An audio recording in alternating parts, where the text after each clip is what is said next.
Hello दोस्तों, मैं त्रुभन Kasana scholar classes में सभी का स्वागत करता हूं।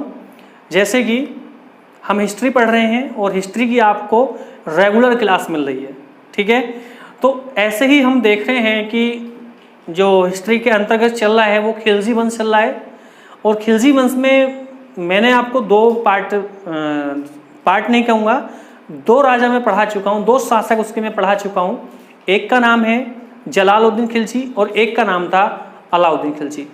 आज जो हम विशेष चर्चा रखेंगे वो खिलजी वंश पे थोड़ी सी चर्चा रहेगी। और इसी वीडियो में हम जो स्टार्ट करने वाले हैं वो एक नया वंश शुरुआत करेंगे।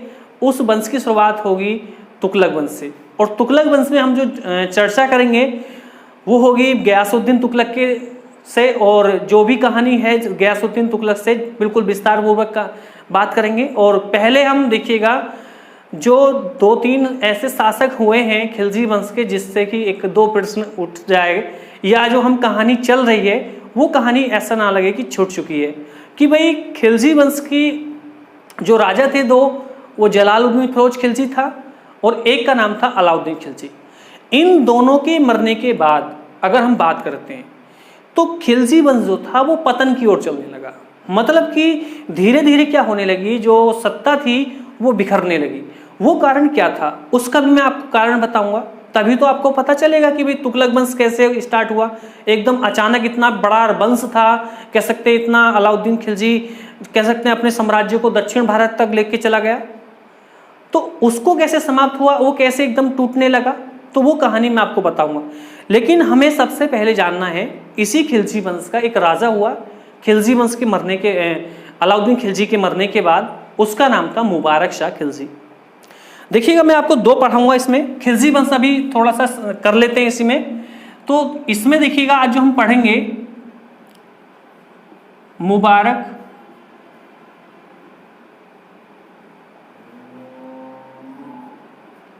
मुबारक शाह खिलजी।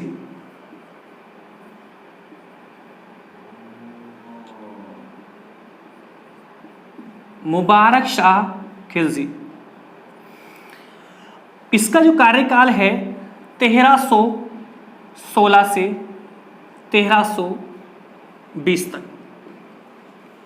अब देखिएगा मुबारक शाह खिलजी आखिर है कौन, इसके बारे में थोड़ा सा आप जान लो।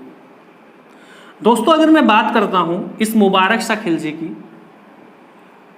तो कहानी बड़ी जबरदस्त है इसकी भी।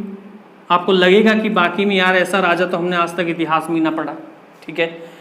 क्योंकि इसकी कहानी क्या है देखिएगा। जब अलाउद्दीन खिलजी की मृत्यु हो जाती है और मृत्यु हो जाने के बाद उसका जो अगला उत्तराधिकारी बनता है, जो अगला राजा बनता है, वो मुबारक शाह खिलजी बनता है।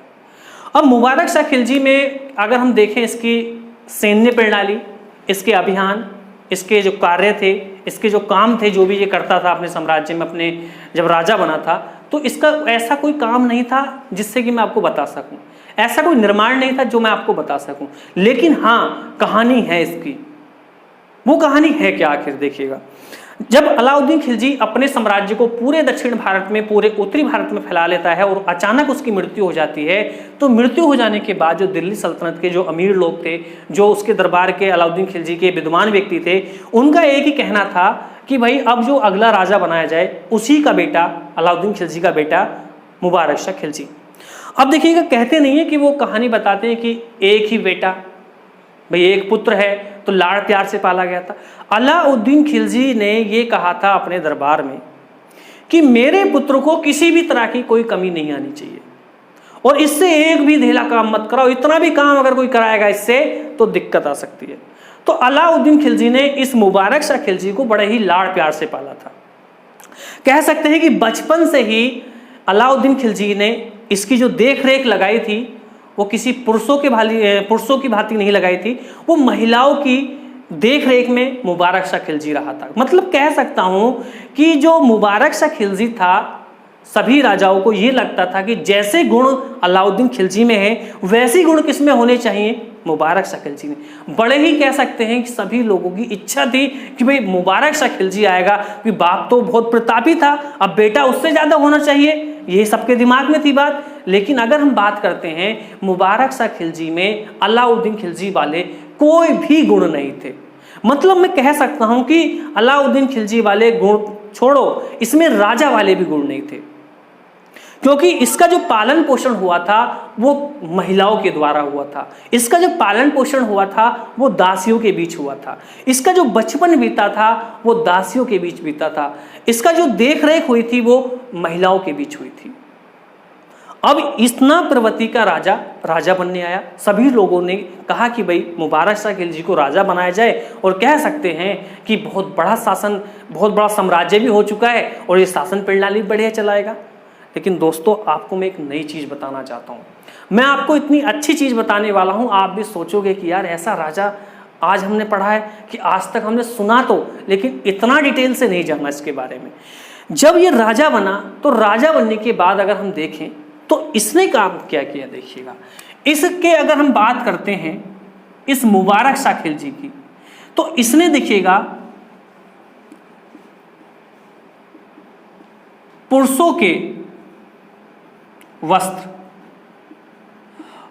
वस्त्रों का त्याग कर दिया दोस्तों। मतलब कह सकता हूं कि इसने क्या किया, जब ये राजा बना और राजा बनने से पहले जब इसकी बात हुई, चर्चा हुई कि कहा कि भाई आप तैयार हो जाओ, और आप क्या बन चुके हैं, दिल्ली सल्तनत के राजा बन चुके हैं। तो इसने देखिएगा, अगर मैं बात करता हूं, इसके दिमाग में जो बात थी, जैसा इसका कह सकते हैं जैसा पालन पोषण हुआ था वैसी इसकी सोच भी थी। इसने क्या किया, इसने पुरुषों के वस्त्रों का त्याग किया और महिलाओं के वस्त्र पहनने शुरू कर दिए दोस्तों। महिलाओं के वस्त्र पहनने क्या कर दिए, पहनने शुरू कर दिए दोस्तों। लो जी, अब देखिएगा महिलाओं के वस्त्र तो इसने पहनने शुरू कर दी। जैसे कि मैं आपको बताना चाहता हूं कि इतिहास में दो ही ऐसे मुझे राजा मिले हैं। मैंने भी बहुत रिसर्च किया है, ऐसा नहीं कि बहुत चीजें मैंने देखी हैं किताबों में, लेकिन मेरे सामने आज तक पूरे इतिहास में दो ही ऐसे व्यक्ति मिले हैं जिन्होंने कि इस्लाम की अवहेलना की है, जिसने कि कुछ नया करा है, जिससे कि लोगों को चौंकाने वाली बात रखी है, जिससे कि लोग चौंके हुए थे। पहला तो मैंने आपको बताया था कि रजिया सुल्ताना ने मैं आपको बताया था कि उसने महिलाओं के वस्त्रों का त्याग किया, उसने पुरुषों के वस्त्र पहनने शुरू कर दिए। लेकिन दोस्तों यहां पर कुछ नया हो रहा है। यहां पर क्या हुआ कि मुबारक शाह खिलजी ने पुरुषों के वस्त्रों का त्याग किया और महिलाओं के वस्त्र पहनने शुरू कर दिए। पता चलता है कि भाई इस मुबारक शाह खिलजी ने अपने महिलाओं वाले वस्त्र पहने, और महिलाओं के जब वस्त्र पहने तो भाई इसने पूरा श्रृंगार करके, मैं क्या बोल रहा हूं, जैसे महिला श्रृंगार करती है, भाई राजा को राज तिलक होना है, राजा को राजगद्दी संभालनी है, तो जैसे कि राजा का राज्याभिषेक होता था, इसने साफ कहा कि मैं अपना राज्याभिषेक कराऊंगा अपने ही लोगों से। और इसके लोग कौन थे, महिलाएं थी, दासी थी, जिनके बीच में ये रहा था, जिनके बीच में इसका पालन पोषण हुआ था। आज तक इसको अगर हम बात करते हैं, किसी भी प्रकार की कोई दिक्कत ही नहीं आने दी थी अलाउद्दीन खिलजी ने।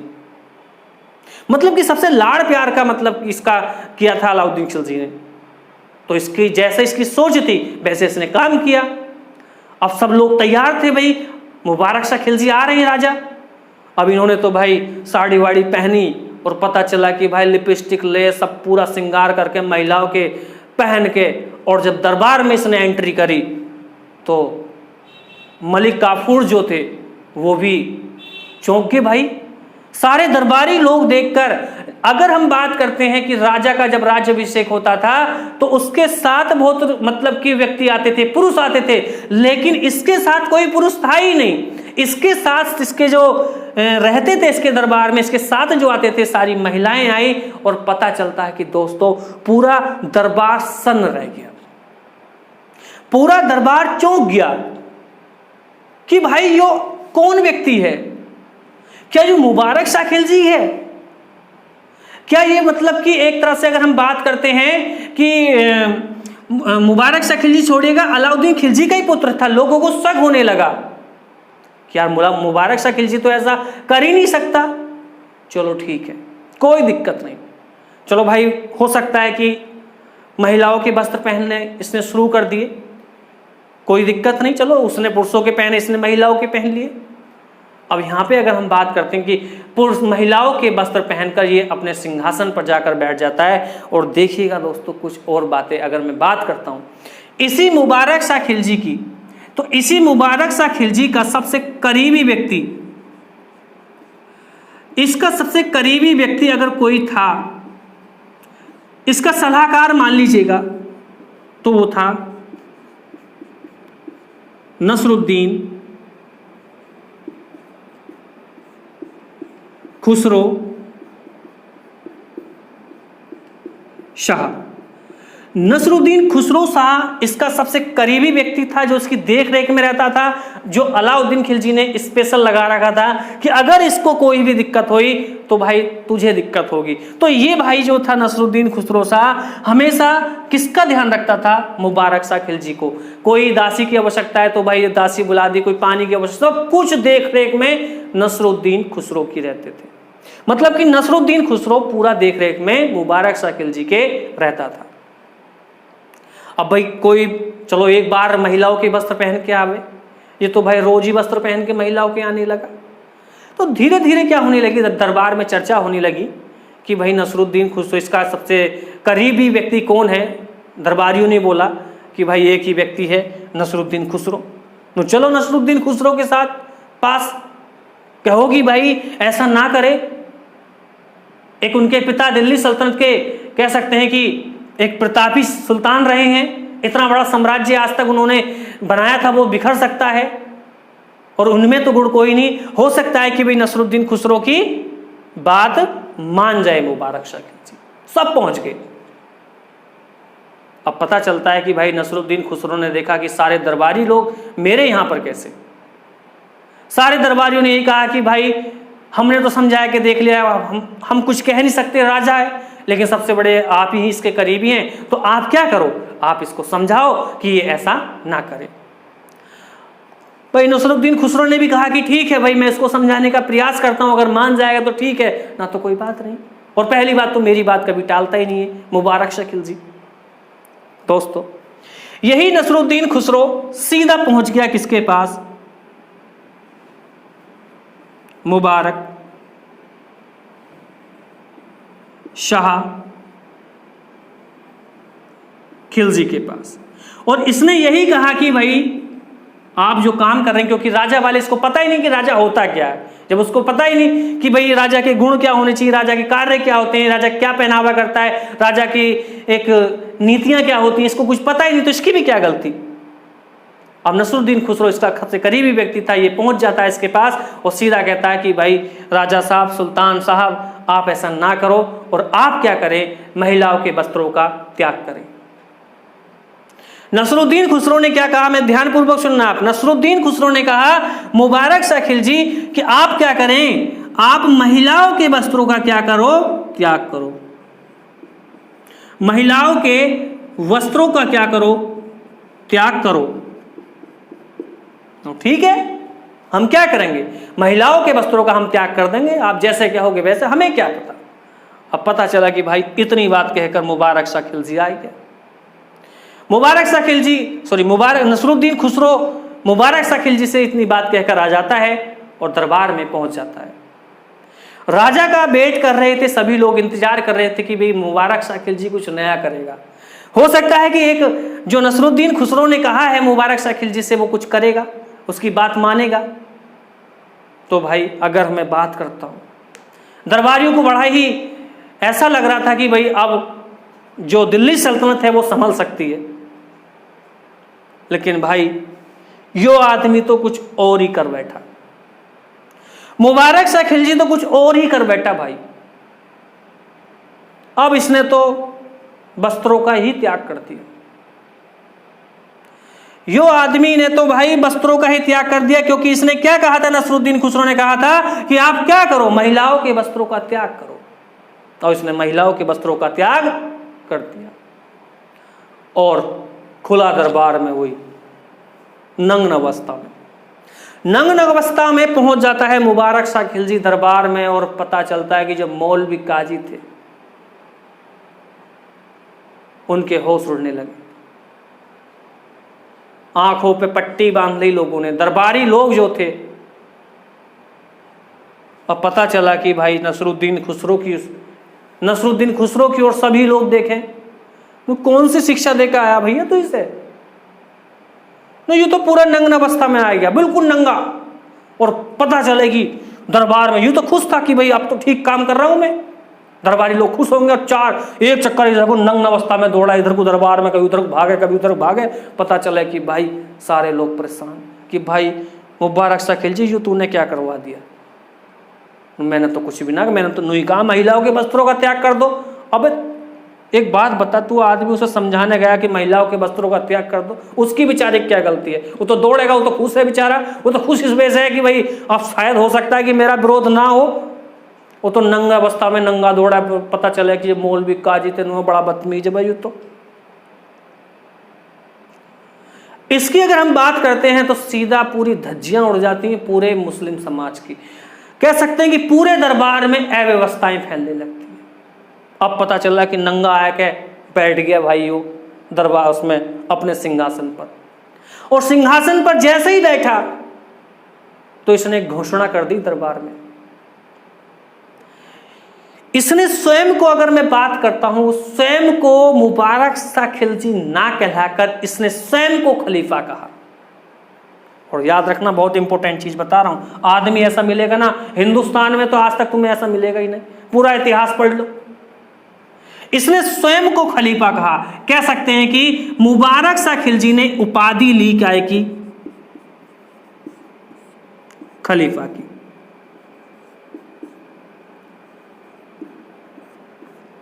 तो याद रखना बहुत इंपॉर्टेंट चीज है। ऐसा राजा बताओ एकमात्र जिसने स्वयं को खलीफा कहा था या खलीफा की उपाधि ली थी, तो भाई यो ही मुबारक सा खिलजी है। अब आप थोड़ी सी एक बात समझो, खलीफा होता क्या है? अगर हम देखें राजा, थोड़ा लिख दे रहा हूं, तो याद रखना है कि पुरुषों के वस्त्रों का त्याग किस राजा ने किया था? मुबारक सा खिलजी। महिलाओं के वस्त्र पहनने शुरू किसने करे थे? मुबारक सा खिलजी में।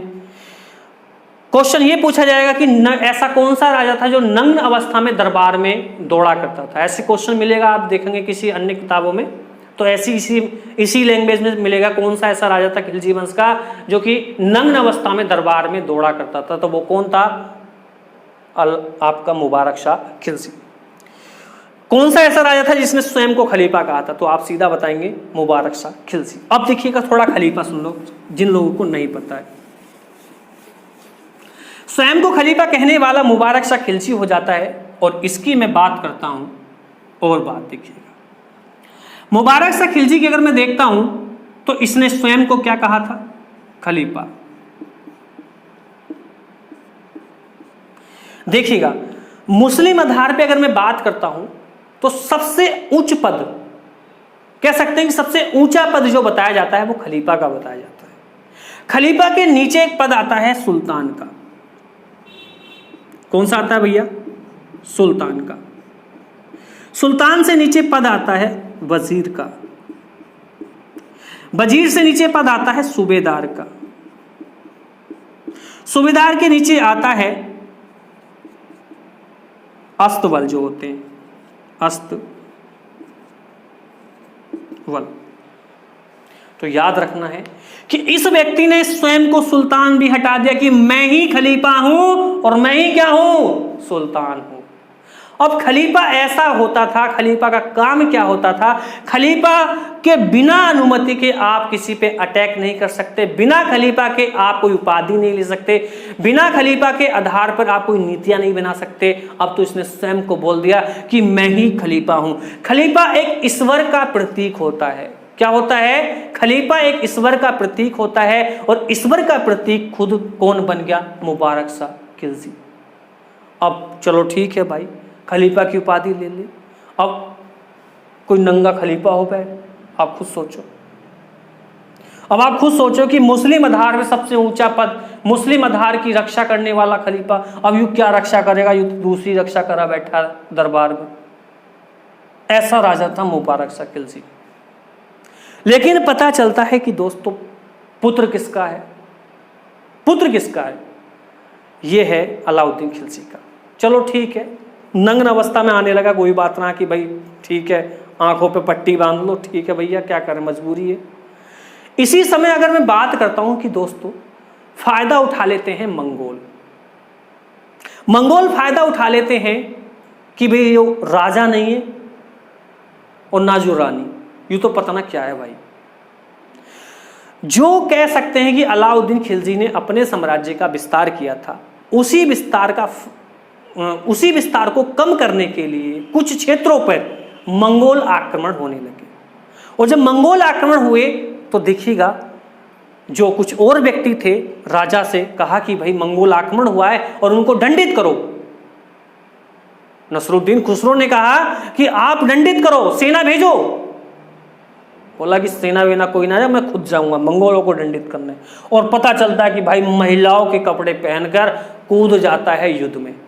और पता चलता है इतना बहादुरी से ये व्यक्ति, अब इसकी बहादुरी सुन लो, इतना बहादुरी से युद्ध करता है कि मंगोलों को दिल्ली सल्तनत से खदेड़ देता है। ताकत थी, क्षमता थी युद्ध करने की, लेकिन कुछ कमियां थी दोस्तों।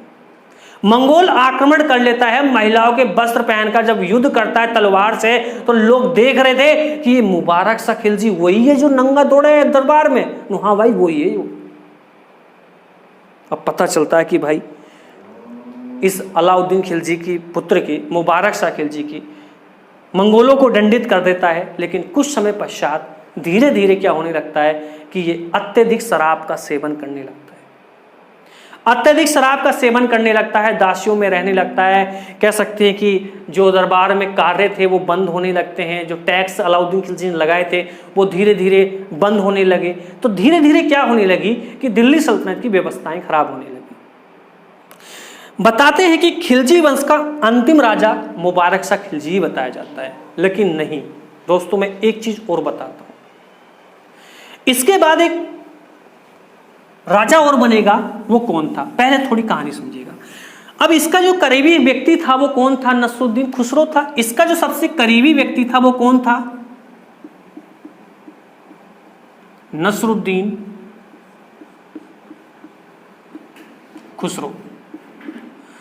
खुसरो शाह। बताते हैं कि जब ये जितना करीब था तो सारी शक्तियां किसके हाथ में आ जाती हैं? नसरुद्दीन खुसरो के हाथ में आ जाती हैं। और जब नसरुद्दीन खुसरो के हाथ में सारी शक्तियां आती हैं तो एक दिन बताते हैं कि कुछ व्यक्तियों का समर्थन लेते हुए नसरुद्दीन खुसरो हत्या कर देता है किसकी? मुबारक शाह खिलजी की। आजा बेटा, अब तुम्हारा डी एंड हो गया।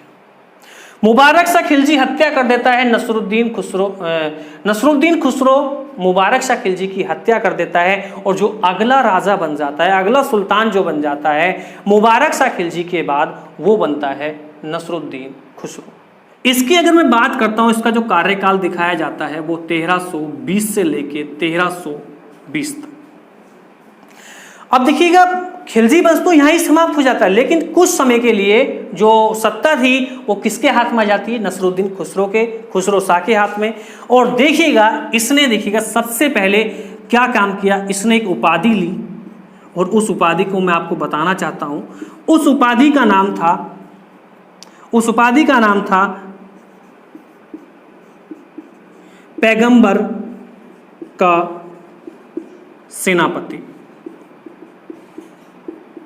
मतलब कि इसने साफ कहा कि मैं एक वैसा नहीं हूं, मैं एक पैगंबर का सेनापति के रूप में काम करूंगा।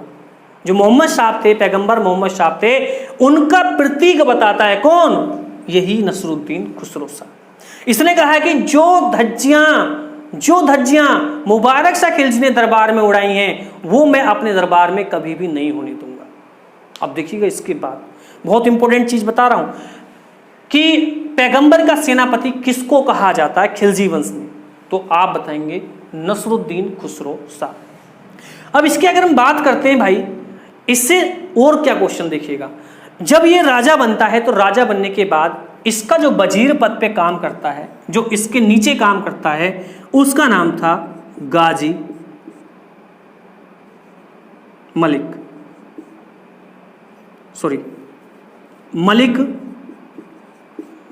गाजी। कौन है? मलिक गाजी, जिसको हम पढ़ेंगे गयासुद्दीन तुगलक के नाम से। अब देखिएगा इसका जो वजीर बनता है वो कौन बनता है, मलिक गाजी बनता है या गाजी मलिक, ऐसे आए तो आप इसको कर देना। तो ये कोई और नहीं, ये कौन है,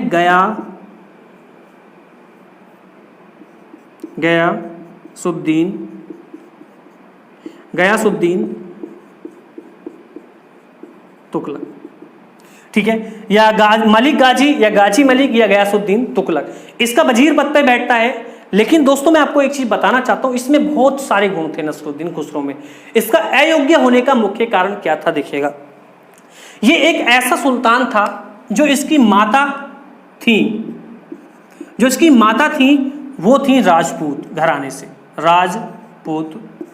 से, और जो इसके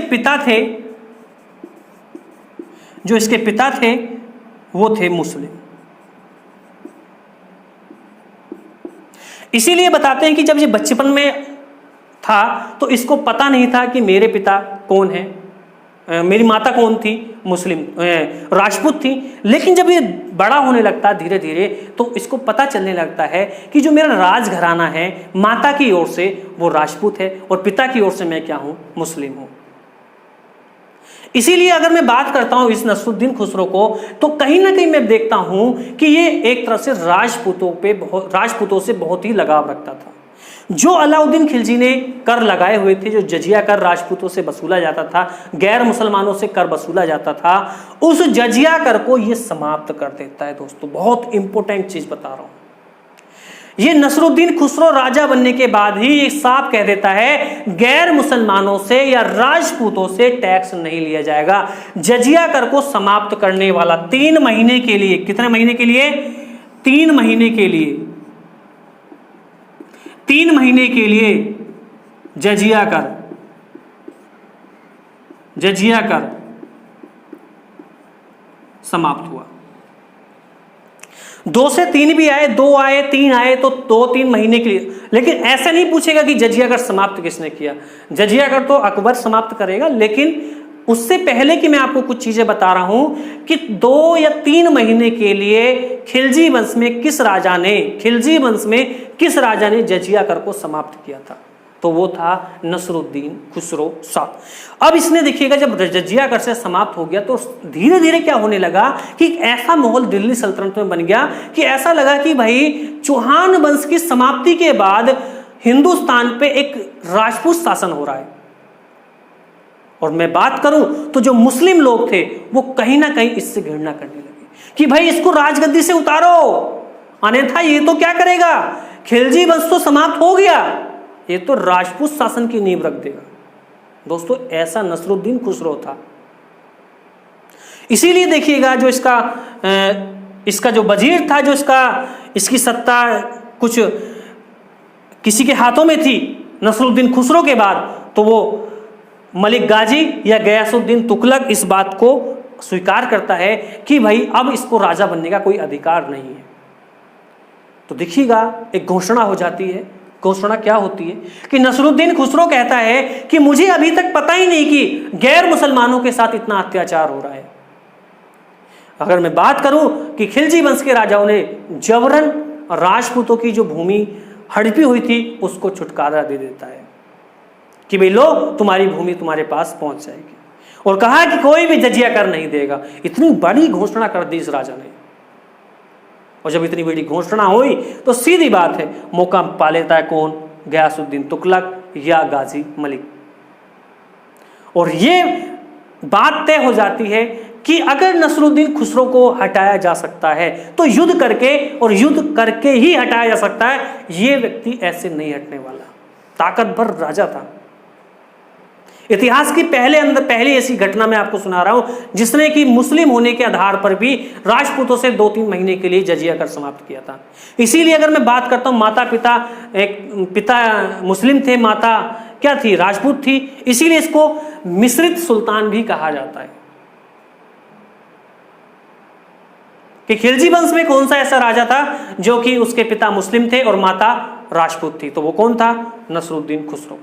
इसी तरह से देखिएगा अगर मैं बात करता हूं कि भारत में एक पहला ऐसा अफसर बनता है कि जो मुस्लिम और राजपूत सेना एक साथ लड़ती है, दूसरा ऐसा मौका मिलता है चौहान वंश के बाद कि जो मुस्लिम एवं राजपूत सेना एक साथ लड़ती है, और ये कहीं ना कहीं ऐसा लग रहा था सभी लोगों को कि राजपूत शासन की शुरुआत हो सकती है, एक नई नींव रखी जा सकती है, और वो कौन रख सकता है? नसरुद्दीन खुसरो। लेकिन नहीं दोस्तों, मैं बताना चाहता हूं कि मुस्लिम सेना बहुत थी, और इस दौरान पता चलता है कि गाजी मलिक इस युद्ध को जीत जाता है, और इस युद्ध में नसरुद्दीन खुसरो शाह वीर गति को प्राप्त हो जाता है।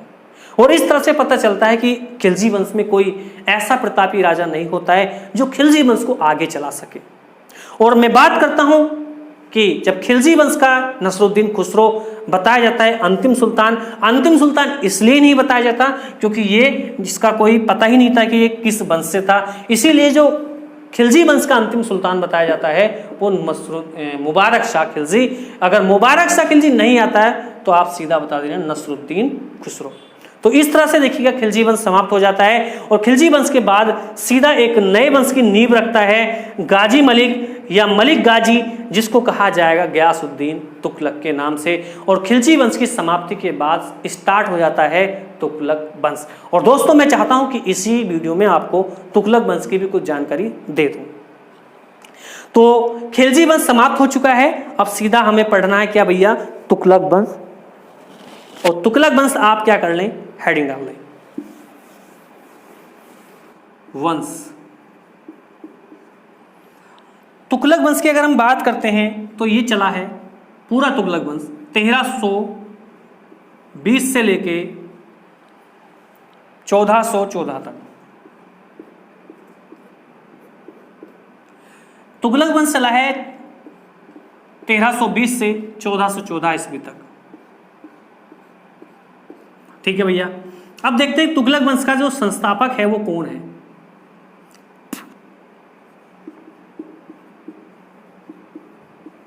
तो भैया इसका जो संस्थापक है उसका नाम है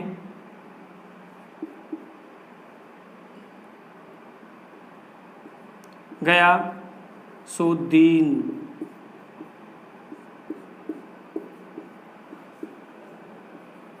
तुगलक।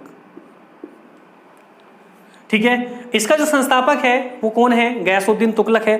और गयासुद्दीन तुगलक की अगर हम बात करते हैं, देखिएगा इसके बारे में कहानी क्या है। इसके बारे में हमें कहानी ये मिलती है कि जो गयासुद्दीन तुगलक था वो गयासुद्दीन कह सकते हैं कि तुगलक वंश का संस्थापक था।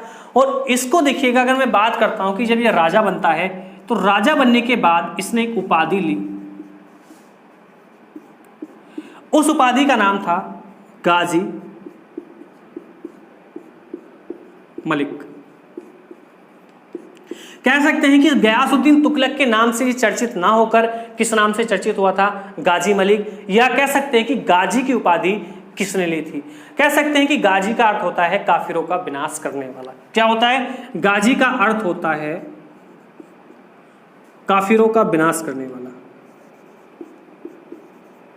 काफिरों का विनाश करने वाला।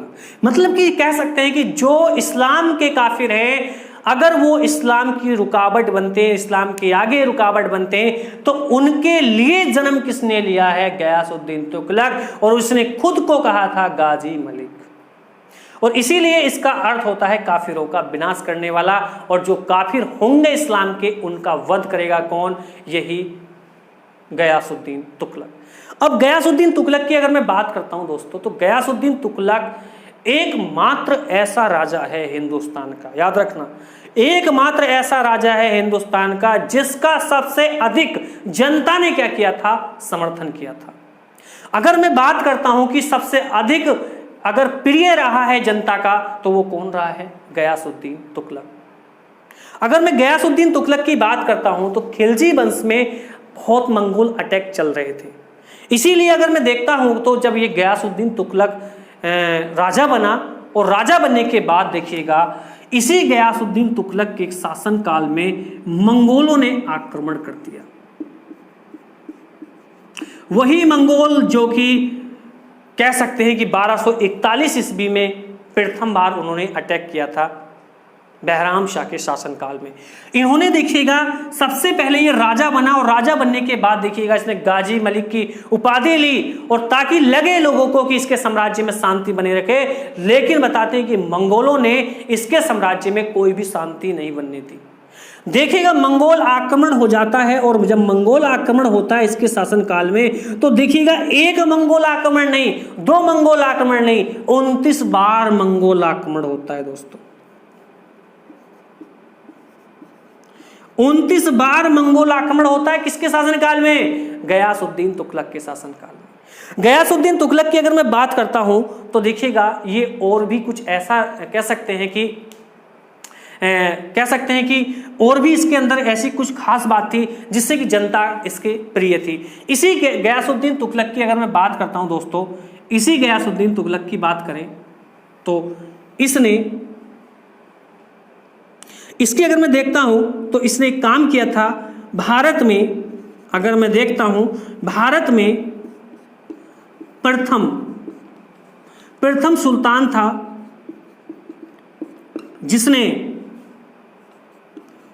नहरों का निर्माण कराया था। ठीक है, नहरों का निर्माण कराने वाला दिल्ली सल्तनत में अगर कोई सुल्तान देखने को मिलता है तो उसका नाम क्या है? गयासुद्दीन तुगलक। इसके साथ अगर मैं देखता हूं तो इसने देखिएगा गयासुद्दीन तुगलक ने क्या काम किया था, एक काम और किया था, कुओं का निर्माण। जो कुएं हैं, कुएं का निर्माण अगर मैं देखता हूं किसी के द्वारा अगर मिलता है हमें देखने को तो कुएं का निर्माण जो किया था वो गयासुद्दीन तुगलक ने किया था। प्रथम बार नहरों का निर्माण किसने किया था? गयासुद्दीन तुगलक ने किया था। और कुएं का निर्माण किसने किया था? गयासुद्दीन तुगलक ने किया था। अगर मैं बात करता हूं कि गयासुद्दीन तुगलक की, देखिएगा 29 बार मंगोल आक्रमण होता है और 29 बार मंगोलों का सामना करता है गयासुद्दीन तुगलक। सबसे अधिक समर्थन अगर किसी सुल्तान का हुआ, देखो सभी चीज लिख लेना यहां पर, सबसे अधिक समर्थन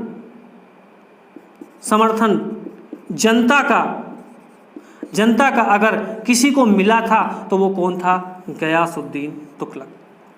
इसके साथ साथ अगर मैं बात करता हूं,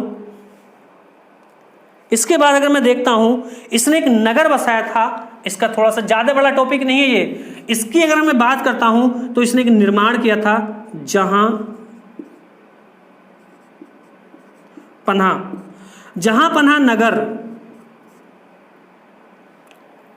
जहां पन्हा नगर की स्थापना की थी।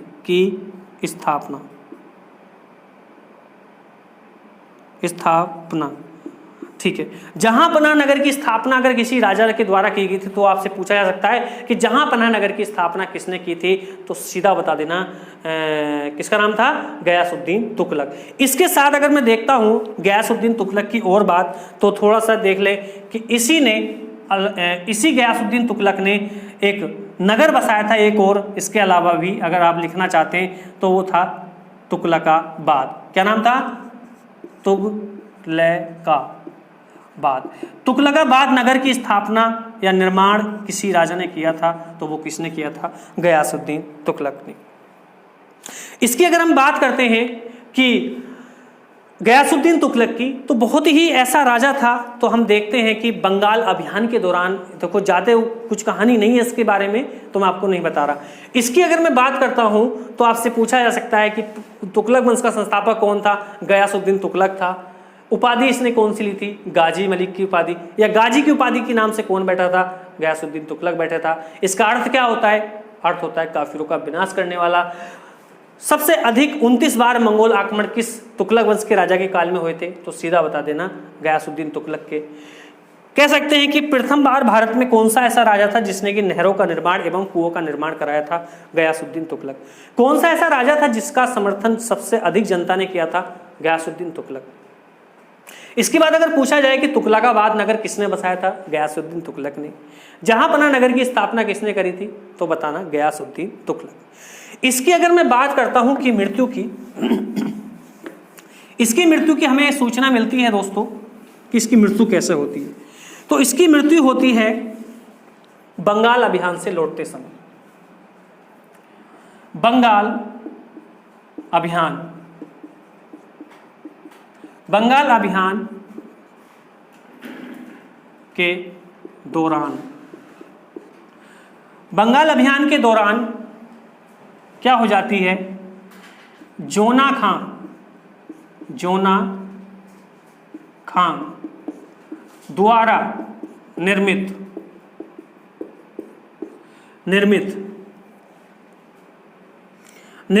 लकड़ी के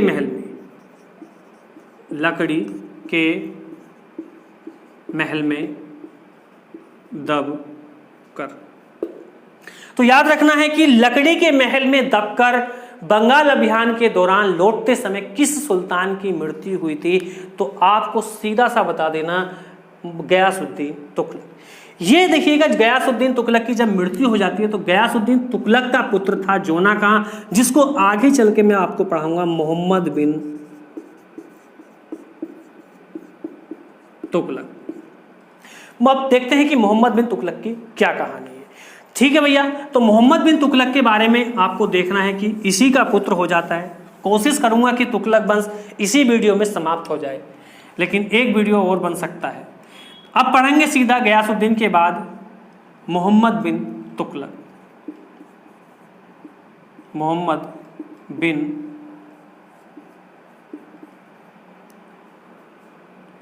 तुगलक, इसके शासनकाल की अगर मैं बात करता हूं तो 1325 से 1351 तक। याद रखना है कि मोहम्मद बिन तुगलक का शासनकाल कब से कब तक रहा है, तो सीधा बता देना कि इसका जो शासनकाल रहा है 1325 से 1351 ईस्वी तक। अब देखते हैं कि भाई इसने क्या काम किया। थोड़ा सा समझ ले कि हिंदुस्तान में अगर कोई राजा है सबसे अधिक शिक्षित, एक मोहम्मद बिन तुगलक के बारे में आपको बताना चाहता हूं कि मोहम्मद बिन तुगलक की क्या कहानी है। हिंदुस्तान में जितने भी राजा मैं आपको पढ़ाऊंगा आगे चल के, या जितने मैं पढ़ा चुका हूं मुस्लिम आधार पे, जितने भी सुल्तान हैं, सबसे अधिक शिक्षित सुल्तान अगर कोई है तो वो कौन है, मोहम्मद बिन तुगलक। याद रखना है कि मोहम्मद बिन तुगलक के अगर हम देखें तो बचपन का नाम मैंने आपको बताया, कभी कभी लिख लेना बचपन का नाम। बचपन का नाम इसका है जोना खां। जोना खां। और इसी की अगर मैं बात करता हूं तो बचपन से ही बहुत ही बताते हैं कि शिक्षा के क्षेत्र में बड़ा ही लगाव रखता था, सैन्य आधार पे बड़ा लगाव रखता था। सबसे शिक्षित अगर पूछा जाए, सबसे शिक्षित सुल्तान को या पढ़ा लिखा सुल्तान अगर कोई है तो वो कौन है, मोहम्मद बिन तुगलक। कह सकते हैं कि इसी को कम से कम 22 से 24 भाषाओं का ज्ञान अगर है किसी राजा को तो वो किसको है, मोहम्मद बिन तुगलक को। इसी में अगर मैं बात करता हूं तो इसी मोहम्मद बिन तुगलक को शिक्षा के क्षेत्र में कौन कौन सी भाषाओं का ज्ञान था प्रमुख, जैसे अरबी, जैसे तुर्की, जैसे फारसी,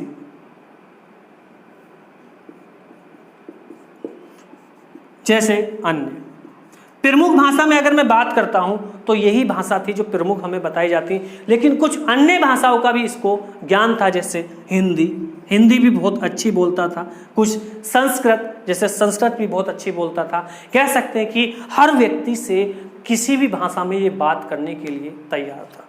ये तो इसकी एक क्वालिटी होगी। लेकिन दोस्तों इसी मोहम्मद बिन तुगलक की अगर मैं बात करता हूं, जब इतना पढ़ा लिखा, इतना शिक्षित था, इसी राजा को कहा जाता है पागल बादशाह। इसको क्या कहा जाता है, पागल बादशाह।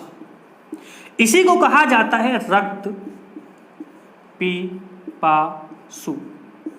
कैसे कह सकते हैं पागल बादशाह, रक्त पिपासु का अर्थ यही है। देखिएगा, पागल से तो आप समझिए होंगे पागल है। अब इतना पढ़ा लिखा पागल कैसे बन गया, और रक्त पिपासु का अर्थ यह है कि जनता का खून पीने वाला कहा गया इसको। मतलब कि जनता का खून पीने वाला किस राजा को कहा गया है? आप बताएंगे, गयास मोहम्मद बिन तुगलक को। अब देखिएगा इसको पागल बादशाह क्यों कहा गया, सुनेंगे पागल बादशाह क्यों कहा, इसकी पीछे की कहानी क्या है। अब आपसे बोले सर पागल कहा जाए, इतना पढ़ा लिखा जो पागल बना कैसे? कोई तो कारण रहा होगा बेचारे का। रक्त पिपासु क्यों कहा गया? जनता का खून पीने वाला, इतना पढ़ा लिखा इंसान है तो जनता का खून क्यों पी रहा? अब देखिए खून पीने की बात भी बताता हूँ और पागल होने की भी, कि पागल कैसे हुआ बेचारा जी। आपने देखा है कि दिल्ली सल्तनत में जितने भी राजा हुए तो अधिकतम जो दिल्ली राजधानी बनाई है सबने, दिल्ली को अपना दिल्ली की राजधानी दिल्ली बनाई है। इसके बाद अगर हम बात करते हैं, जब ये राजा बना तो राजा बनने के बाद इसने दिल्ली से राजधानी, मैं अभी आपको बता रहा हूं क्यों, आपको पता चलना चाहिए पागल क्यों है ये। दिल्ली से राजधानी इसने बनाई देवगिरी,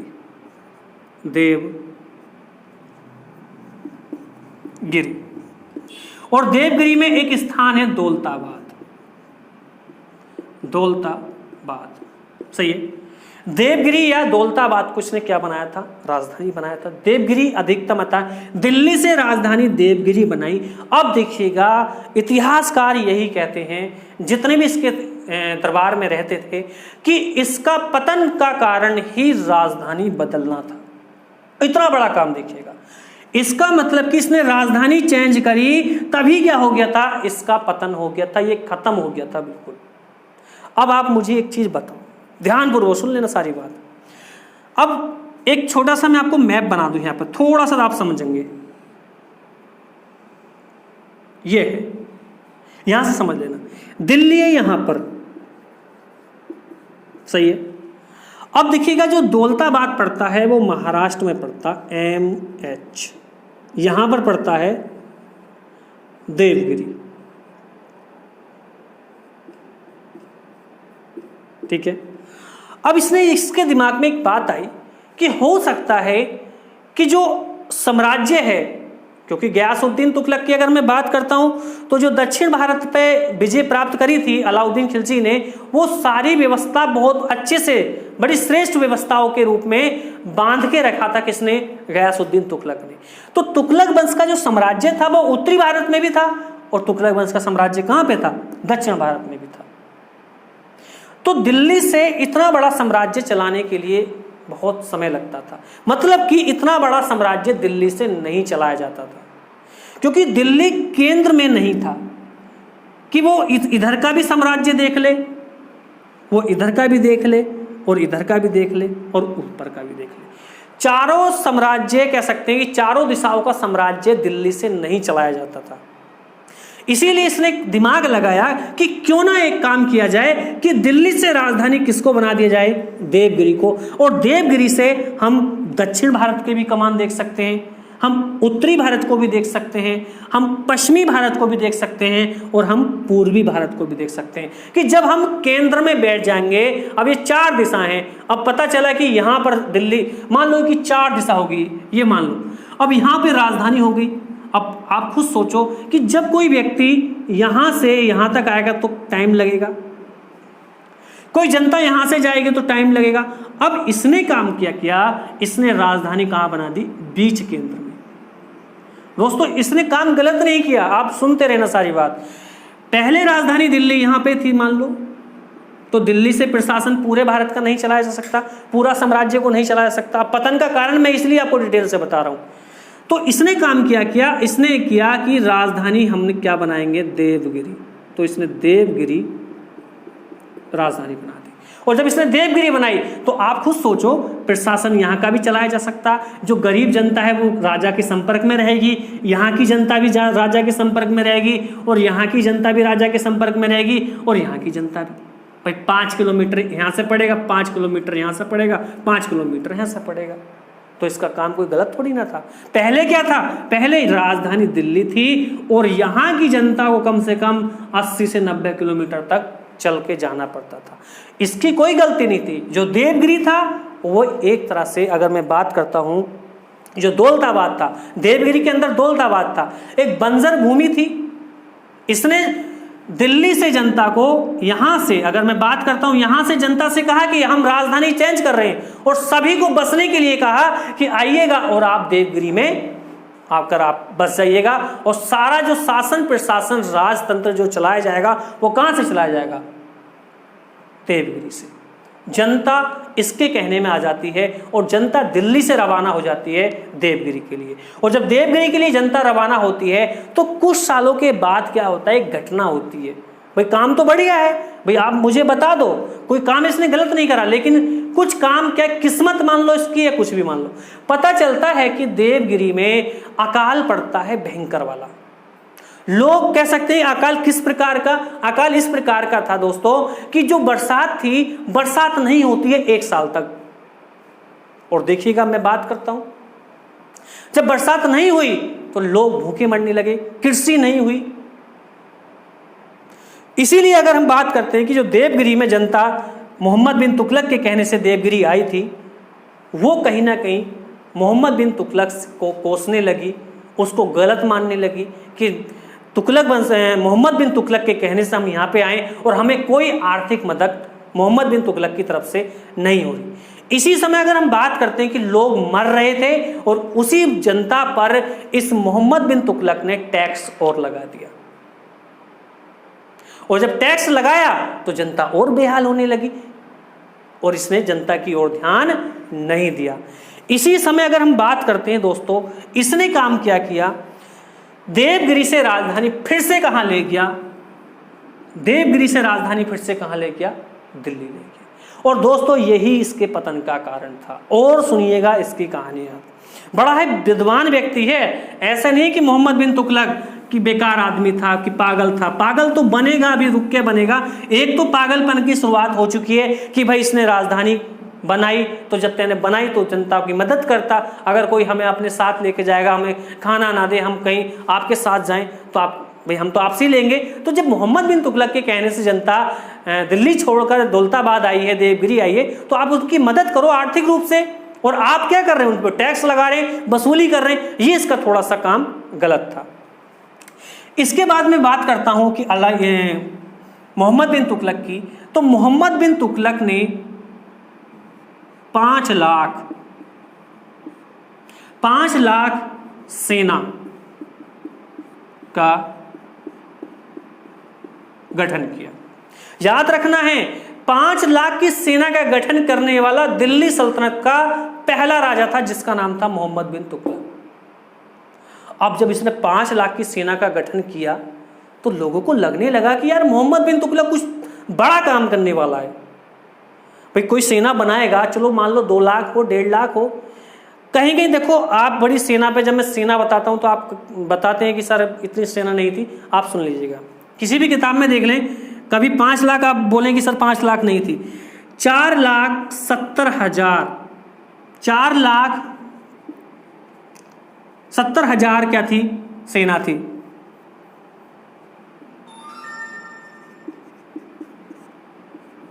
सेना थी। तो याद रखना है 4,70,000 सेना जो थी वो किसके पास थी?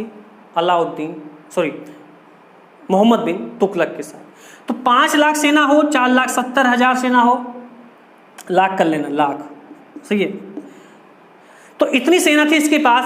अब इतनी बड़ी सेना बना रहा है तो भाई कुछ तो काम करेगा। देखिएगा इसने बड़ा अच्छा काम किया। इसने 5 लाख सेना, मान लो कि इसने जो 5 लाख सेना थी इसकी, तो इस सेना को देखिएगा, इस सेना को, अब आप बोलोगे सर राजा तो बड़ा अच्छा है, 5 लाख की सेना का गठन किया, सबसे अधिक सेना का गठन किया, कोई बात नहीं, हो सकता है कि मंगोल अटैक करें। 29 बार गयासुद्दीन तुगलक के शासनकाल में अटैक किया। मंगोलों से रक्षा करने के लिए, विदेशी आक्रमणों से रक्षा करने के लिए इसने 5 लाख का सेना का गठन किया। इसी सेना को देखिएगा 1 साल का दोस्तों याद रखना, 1 साल का नगद वेतन भी दिया। देखिएगा दोस्तों, इस मोहम्मद बिन तुगलक की अगर मैं बात करता हूं तो 1 साल का नगद वेतन दे दिया। और दोस्तों मैं आपको बताना चाहता हूं कि इसने 1 साल का नगद वेतन क्यों दिया। अब आप एक बात बताओ, अगर आप मुझे 1 साल की नगद सैलरी दे दोगे तो कभी ना कभी मुझे दिक्कत आएगी। दिक्कत क्या आएगी? मैं एक आलसी हो जाऊंगा, छोड़ो यार पैसा तो आ ही चुका। जो हमारे यहाँ के मालिक हैं स्कूल क्लासेस के, तो वो यही कहे, मैं तो यही सोचूंगा कि भाई वो तो आराम से बैठे, मैं छोड़ो यार, आज छोड़ो, अगले दिन चले जाएंगे। अब जब मुझे पता है कि मुझे डेली पेमेंट मिलेगा, 1 महीने का पेमेंट मिलेगा, और वो भी काम करने के बाद, तो यार मैं रुचि रहेगी मेरे अंदर, रहेगी नहीं रहेगी। अब इसने क्या काम किया? इसने 1 साल का नगद वेतन दे दिया। अब इसने 1 साल का नगद वेतन दिया तो क्या हुआ कि सेना में शुरुआत में तो बड़ा अच्छा रहा, अच्छा लगने लगा, लेकिन धीरे धीरे सेना आलसी होने लगी। अब जब इसने 1 साल का नगद वेतन दिया तो कुछ तो बड़ा करने जा रहा है ये व्यक्ति। इसने क्या काम किया? इसने ना तो दक्षिण भारत पर आक्रमण किया, ना तो दक्षिण भारत पर इसने आक्रमण किया, और ना ही इसने दोस्तों उत्तरी भारत पर आक्रमण किया। ना यहाँ किया, ना यहाँ किया, ना ही इसने पश्चिमी भारत पर आक्रमण किया। इसका उद्देश्य कुछ और था। आक्रमण करेगा, मैं बताऊंगा, लेकिन जो उसका बड़ा उद्देश्य है वो बताना चाह रहा हूं। ना ही इसने पूर्वी भारत पर आक्रमण किया। अब देखिएगा इसने क्या किया। ये 5 लाख की सेना को ले गया कहां पर? कराईचिल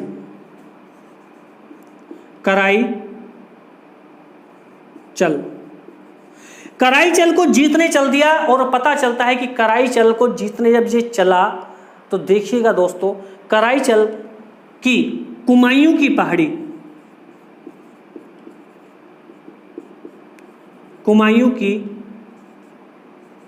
पहाड़ी जब सेना को बताते हैं कि एक बताओ इतनी ऊंची पहाड़ी पे मोहम्मद बिन तुगलक सेना को लेकर चला और कराईचल अभियान चलाता है, और कराईचल अभियान को बताते हैं कि जीत जाता है, लेकिन दोस्तों कुछ और ही इसके दिमाग में था। इस व्यक्ति ने, अगर मैं बात करता हूं कि इसी कराईचल के अभियान के साथ साथ इसने चीन को अटैक में, मतलब चीन को जीतने का प्रयास किया, मतलब कि तिब्बत पर आक्रमण करने की योजना बनाई इस भाई ने। अब आप एक बात बताओ, कुमायूं की पहाड़ी है, पहाड़ है, बर्फीले पहाड़ है, वहां पर ज्ञान है नहीं, और पता चला कि सेना को लेकर चला गया कहां पर? ये लो, तो चलो भैया, लो हिमायूं, चलो हिमालय चलो। अब हिमालय को पार करके तो आक्रमण किया जा सके, और पता चला कि ये भाई 5 लाख की सेना को कहां लेके चला गया? कुमायूं की पहाड़ियों को पार करता हुआ। कुमायूं की पहाड़ियों को पार करता हुआ इसने तिब्बत को जीतना चाहा। लेकिन दोस्तों मैं आपको बताना चाहता हूं कि जब सेना वापस आ रही थी, क्योंकि सेना पहुंच नहीं पाई, पता चलता है कि वहां पर बर्फीली बारिश होती है, कह सकते हैं कि पिघलने लगते हैं पहाड़ बर्फीले, और इसी बीच में क्या हो जाती है, जो 5 लाख की सेना थी दोस्तों, जो 5 लाख की इसने सेना बनाई थी, और जो इसने कह सकते हैं कि इसको 1 साल का नगद वेतन दिया था, पूरी सेना दबकर मर जाती है। अब आप एक बात सोचो, यो आदमी फिर भी बच गया, मोहम्मद बिन तुगलक बिल्कुल बच गया, और पता चला कि सेना दबकर मर गई।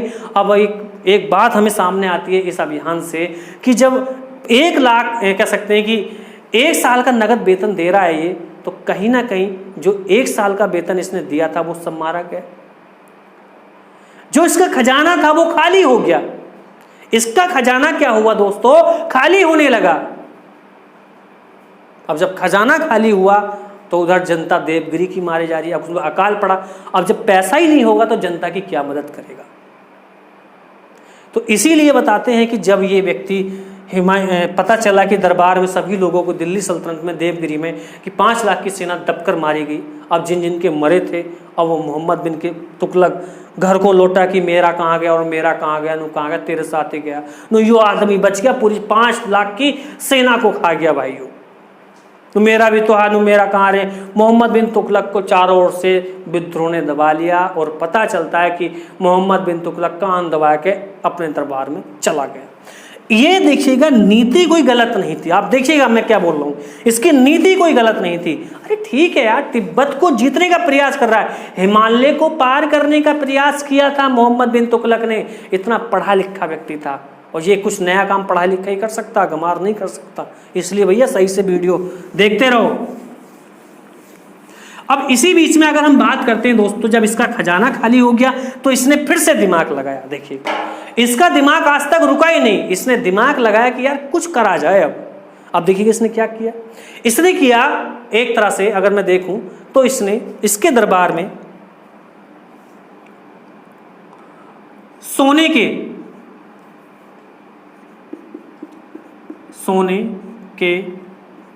सिक्के, इसने बताते हैं कि इसने यही कहा कि भाई सोने की क्या किया जाए, बचत किया जाए। तो इसने देखिएगा जो दरबार में जो दिल्ली सल्तनत में सोने के सिक्के चल रहे थे, ये सोने के सिक्के इसने बंद करा दिए और सोने के सिक्कों की जगह इसने चांदी के सिक्के चला दिए।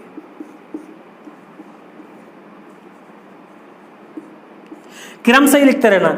इसने सोने के सिक्के बंद कराए और चांदी के सिक्के चला दिए। क्यों चलाए? इसने यही सोचा कि क्या होता है कि जितनी सोने की बचत होगी उतना फायदा होगा साम्राज्य को, दिल्ली सल्तनत को।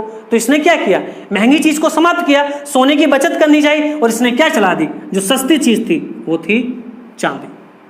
पता चलता है कि जब इसने चांदी के सिक्के चलाए तो इसने फिर से सोचा कि यार चांदी के सिक्के भी क्या करा दिए जाए, बंद करा दिए जाए। सोने चांदी की अगर बचत होगी तो साम्राज्य क्या होगा, स्ट्रांग होगा, ताकतवर होगा। तो इसने सोने के सिक्के की जगह चांदी के चलाए थे, चांदी के सिक्के बंद करा दिए और इसने काय के सिक्के चला दिए दोस्तों, तांबे के सिक्के।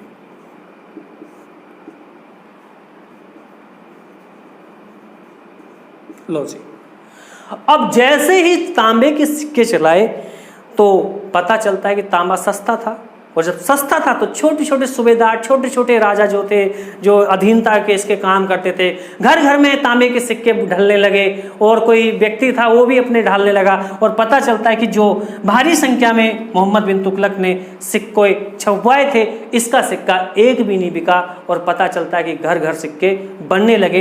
इसीलिए इसने कहा कि बंद करो तांबे के सिक्के, तांबे के बाद चलाओ कांसे के सिक्के, लो अब बनाओ कांसे के सिक्के। कांसे के सिक्के चलाने वाला हिंदुस्तान में दिल्ली सल्तनत में पहला राजा हुआ है, कौन? मोहम्मद बिन तुगलक। आ जाओ अब छापो लो कांसे के बनाओ। पता चलता है कांसा तो तांबा से तो सस्ता ही है, यो कांसा तो घर घर में मिलने लगा। अब पता चलता है कि भाई कांसे के सिक्के वो तांबे के दो चार बिक भी गए, इसका तो भाई एक आधी सिक्का बिका। बोला कि साम्राज्य में ढेर लग गया, और सिक्के चल रहे हैं लेकिन मोहम्मद बिन तुगलक के नहीं चल रहे। कहा कि भाई बंद करो बिल्कुल। पता चला कि भाई यो नीति भी इसकी फेल चली गई। इसने कहा कि लो आज ऐसी नीति लेके आऊंगा, बनाओ लो। इसने कहा कि कांसे के सिक्के बंद करो, चला दो चमड़े के सिक्के, लो आ जाओ अब छापो लो, आओ चमड़े के सिक्के। पता चला कि वो मोची ना होवे, वो गांठने वाला, वो भी अपना मोची का काम खत्म कर दिया, उनने भी चमड़े के सिक्के बनाने स्टार्ट कर दिए। पता चला कि घर घर में चमड़ा बन गया। अयो आदमी इतना परेशान कि भाई इतनी नीति बनाई, सब फेल चली गई, सब नीतियां फेल चली गई। अब कोई मोची के दौरे चप्पल उप्पल कटवाना ना, चप्पल का काम नहीं करता हूँ मैं, आपको चोरी करता हूँ। तो क्या करे, तो बस हो गया जो होना। राजा बहुत बढ़िया मोहम्मद बिन तुगलक। पता चला कि जो भाई की जितनी भी नीति थी सब फेल। फिर से वहीं आ गया कि भाई सबको बंद करो, आ जाओ कहाँ पर, नो सोने के सिक्के चलन दो जैसे चल रहे भाई। तो याद रखना क्रम याद रखना है कि कैसे कैसे इसने सिक्के चलाए। स्क्रीनशॉट ले लो जल्दी से। पहले हो के सोने के सिक्के, चांदी के सिक्के, तांबे के सिक्के, कांसे के सिक्के, उसके बाद चमड़े के सिक्के। चमड़े के सिक्के चलाने वाला पहला राजा हुआ। याद रखना, ये पॉइंट बहुत बार पूछा गया कि चमड़े के सिक्के किस राजा ने चलाए थे। ठीक है, तो थोड़ा सा स्क्रीनशॉट ले लो भैया। 30 सेकंड का मिलता है यूट्यूब पे, इससे ऊपर नहीं। कभी लिखते रहो क्लास चल रही है, क्लास ना चल रही है, अब लिखते रहो जल्दी फटाफट। लिख लिया होगा, स्क्रीनशॉट ले लिया होगा भाई। चलो आगे देखते हैं। ये नीति देखिएगा, अब राजा हो गया परेशान कि भाई क्या करा जाए, इतनी नीतियां बनाई सब विफल चली गई। अब देखिएगा लोग इसको बोलने लगे कि भाई हिंदुस्तान में बहुत राजा देखे लेकिन इससे पागल आदमी कुछ ना देखा, इससे पागल इंसान कोई देखा ही नहीं। अब देखिएगा इसका बेचारे पागलपन के इसका क्या कारण था, कोई दोष था बताओ? कोई भी दोष नहीं था, मुझे तो लगता नहीं। भाई नीति ही सोने की, अगर हम बात करें सोने के सिक्के चलाए, उसने बंद करे सोने की बचत करने के लिए, चांदी की बचत करने के, लेकिन क्या करे, सब फेल होती चली गई। इसने हिमालय को जीतना चाहा, तिब्बत को चीन को मिलाना चाहा दिल्ली सल्तनत में, कोई गलत करा। सेना को 1 साल का नगद वेतन दे दे, कोई गलत करा। अब क्या करें, नीति गलत थी सब चीज। राजधानी इसने चेंज करी कि भाई पूरे केंद्र में बैठा था कि सब जगह की सत्ता चला सकता था। ये नीति कोई गलत नहीं, लेकिन विफल। इसीलिए जनता ने इसको क्या कहा, पागल बादशाह और रक्त पिपासु कहा कि ये तो जनता का खून पीने वाला, ये तो पागल है।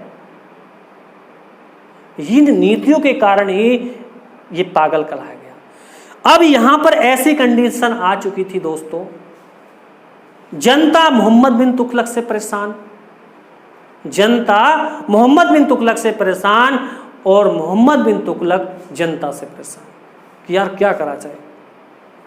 देखिए, इसके बाद मोहम्मद बिन तुगलक ने बड़ा ही अच्छा काम किया, कृषि को बढ़ावा दिया।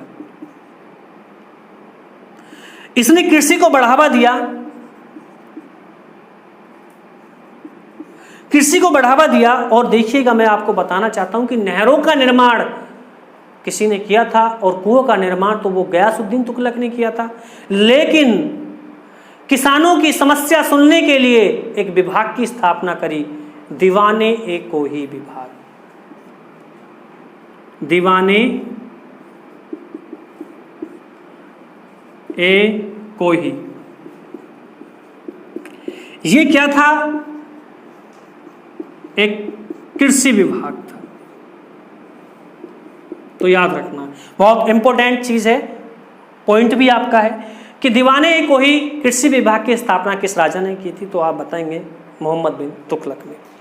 मोहम्मद बिन तुगलक की अगर हम और बात देखें तो और इसके कार में क्या थी, कहीं कहीं अमीर कोही आता तो ये कंफ्यूज मत होना, अमीर कोही दीवाने कोही कृषि विभाग की स्थापना किसने करी थी, मोहम्मद बिन तुगलक ने। इसी मोहम्मद बिन तुगलक की अगर मैं बात करता हूं तो 1333 ईस्वी में, याद रखना 1333 ईस्वी में मरक्को यात्री इब्न बतूता, क्या नाम था, इब्न बतूता, इब्न बतूता इसके शासनकाल में कहाँ आता है, भारत आता है। और देखिएगा इसी इब्न बतूता को ये मोहम्मद बिन तुगलक दरबार का काजी पद पर नियुक्ति करता है। और इसी इब्न बतूता की अगर मैं बात करता हूं तो 1342 ईस्वी में इसी इब्न बतूता को मोहम्मद बिन तुगलक अपना राजदूत बनाकर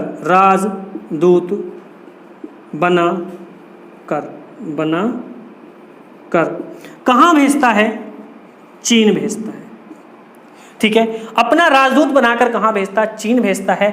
और इसी की अगर मैं बात करता हूं इसी इब्न बतूता की, तो इसी इब्न बतूता ने एक पुस्तक लिखी थी, याद रखना है कि किसके शासनकाल में पुस्तक लिखी गई थी। उस पुस्तक का नाम था रेहला नामक एक पुस्तक थी, याद रखना है। और उस पुस्तक का नाम मैंने आपको बता दिया है कि रेहला नामक पुस्तक किस यात्री ने लिखी थी, किस मोरक्को यात्री ने लिखी थी, तो आप बताना इब्न बतूता ने। इब्न बतूता कब भारत आया, 1333 ईस्वी में। राजदूत बनाकर कब भेजा, 1342 ईस्वी में। और कह सकते हैं कि कौन सी नामक पुस्तक लिखी थी, आप बताएंगे रेहला नामक। किस पद पर बैठाया था, काजी के पद पर। मैं समझता हूं कि आपकी ये क्वेश्चन बाहर नहीं आएगा। इसके साथ अगर हम बात करते हैं इसी मोहम्मद बिन तुगलक की, तो इसी मोहम्मद बिन तुगलक ने, देखें तो हम इसी मोहम्मद बिन तुगलक की, तो इस मोहम्मद बिन तुगलक के शासनकाल में दक्षिण भारत में, इसी मोहम्मद बिन तुगलक के शासनकाल में दक्षिण भारत में 1336 ईस्वी में विजयनगर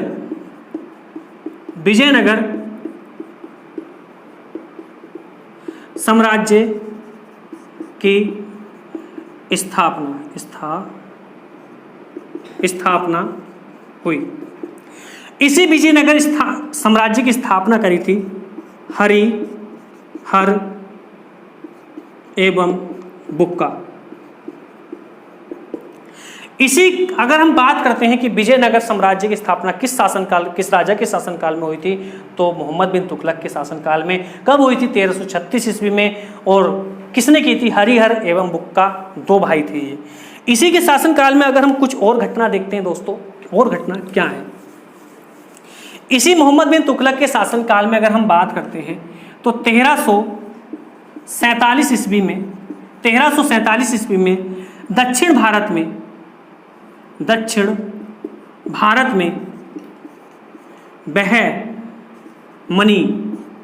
बहमनी साम्राज्य की भी स्थापना